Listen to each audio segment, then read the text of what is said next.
Supreme court ధర్మాసనం మంచి పని చేసింది. బీఆర్ఎస్ అధినేత కల్వకుంట్ల చంద్రశేఖరరావు కుమార్తె కవితకు బెయిల్ రావడంపై వ్యాఖ్యలు చేసినందుకు తెలంగాణ ముఖ్యమంత్రి రేవంత్ రెడ్డికి చీవాట్లు పెట్టింది. బీజేపీకి బీఆర్ఎస్కి మధ్య ఉన్న లోపాయికారి అవగాహన ఫలితంగా కవితకు బెయిల్ లభించిందని ముఖ్యమంత్రి రేవంత్ రెడ్డి వ్యాఖ్యానించారు. కేంద్ర మంత్రి పదవిలో ఉన్న బీజేపీ నేత బండి సంజయ్ కూడా కాస్త లూజ్గా కామెంట్ చేశారు. కానీ అది రేవంత్ మాటల్లాగా జనంలోకి వెళ్ళలేదు. కవిత తరపు న్యాయవాదులు నిన్న సుప్రీంకోర్టు ధర్మాసనం ముందు రేవంత్ రెడ్డి వ్యాఖ్యలను ప్రస్తావించారు. దానితో ధర్మాసనం అసంతృప్తి వ్యక్తం చేసింది.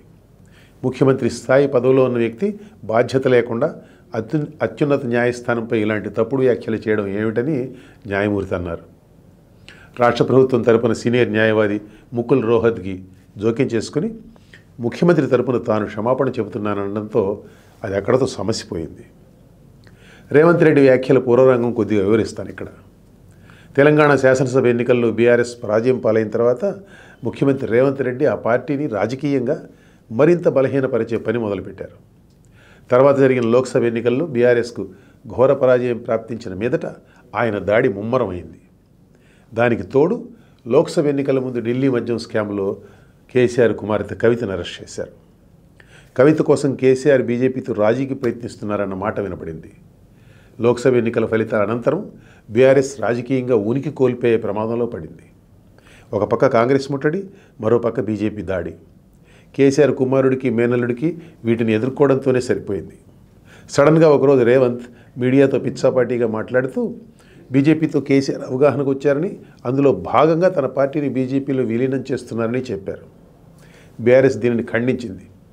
బీజేపీ మరో అడుగు ముందుకెళ్ళి బీఆర్ఎస్ కాంగ్రెస్ మధ్యనే లోపాయికారి అవగాహన ఉందని ఆరోపించింది. కవితకు బెయిల్ వచ్చిన మీదట ఈ రెండు జాతీయ పార్టీల స్పందన దీనికి ఎక్స్టెన్షన్ అనుకోవచ్చు మనం. అయితే ఇక్కడ ఒక పేచీ ఉంది. ఈ స్పందన ద్వారా రెండు పార్టీలు కూడా సుప్రీంకోర్టును బోన్లో నుంచోబెడుతున్నాయి. న్యాయ వ్యవస్థ విశ్వసనీయతను శంకించడం కొత్తగా వచ్చిన పరిణామం ఏది కాదు. కానీ ఇక్కడ మాట్లాడింది సామాన్య జనం కాదు, ఒక రాష్ట్ర ముఖ్యమంత్రి, ఒక కేంద్ర మంత్రి.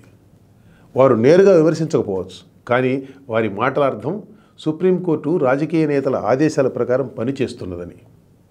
నిన్న సుప్రీంకోర్టు ధర్మాసనం వ్యాఖ్యానించింది దీనిపైనే. సుప్రీంకోర్టు అన్ని సందర్భాల్లోనూ ఇంతే యాక్టివ్గా స్పందిస్తున్నదా అంటే లేదనే చెప్పాలి. ఉదాహరణకు ఏపీ ముఖ్యమంత్రి హోదాలో YS Jaganmohan Reddy justice NV రమణపై అప్పటి ప్రధాన న్యాయమూర్తి జస్టిస్ బాబ్డేకు రాసిన లేఖ సంగతి చూడండి. అది పైన మనం చూసిన దానికన్నా చాలా తీవ్రమైన కేసు, స్పష్టమైన కోర్టు ధిక్కారం. అలా అని ఆనాటి అటార్నీ జనరల్ వేణుగోపాల్ అధికారికంగా చెప్పారు కూడా. అయితే విషయం ప్రధాన న్యాయమూర్తి పరిశీలనలో ఉంది కాబట్టి తాను కంటెంప్ట్ విచారణకు సిఫారసు చేయడం లేదని పేర్కొన్నారు. అనంతరం జస్టిస్ రమణపై జగన్ మోపిన అభియోగాలు నిజం కాదని అంతర్గత విచారణలో తేలినట్టు జస్టిస్ బాబ్డే ప్రకటించారు. కానీ జగన్ మాత్రం కోర్టు ధిక్కారం విచారణ ఎదుర్కోలేదు. జస్టిస్ బాబ్డే జగన్ను ఎందుకు వదిలిపెట్టారన్న సంగతి ఇప్పటికీ మనకి తెలియదు, ఇప్పటికీ మిస్టరీనే. మళ్ళీ ప్రస్తుత పరిణామాల దగ్గరికి వద్దాం. ఇటీవల కాలంలో జస్టిస్ చంద్రచూడ్ ప్రధాన న్యాయమూర్తి అయిన తర్వాత సుప్రీంకోర్టు తీర్పులు కొన్ని బెయిల్ జ్యూరిస్ప్రుడెన్స్లో విప్లవాత్మకమైన మార్పులు తెచ్చాయి. మనీ లాండరింగ్ వంటి చట్టాల కింద జరిగిన అరెస్టుల్లో కూడా వ్యక్తి స్వేచ్ఛను విస్మరించడం కుదరదని, దానికి ప్రథమ ప్రాధాన్యత ఇవ్వాల్సిందేనని సుప్రీంకోర్టు బెయిల్ లాను సెటిల్ చేసింది. కానీ న్యాయ వ్యవస్థ ప్రస్తుతం దేశాన్ని పాలిస్తున్న రాజకీయ పార్టీ నేతలకు అనుసరణలో పనిచేస్తుందన్న మాట మాత్రం ప్రచారం అవుతూనే ఉంది. దానిని అడ్డుకునేందుకు అటు అధికార పక్షం కూడా ప్రయత్నం చేయడం లేదు.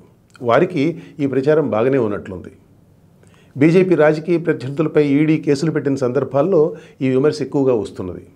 వారిని వేధించడానికి మనీ లాండరింగ్ చట్టాన్ని ప్రయోగిస్తున్నారని, వారు దారికి వచ్చినప్పుడు మాత్రమే బెయిల్ లభిస్తుందని జనం అనుకుంటున్నారు.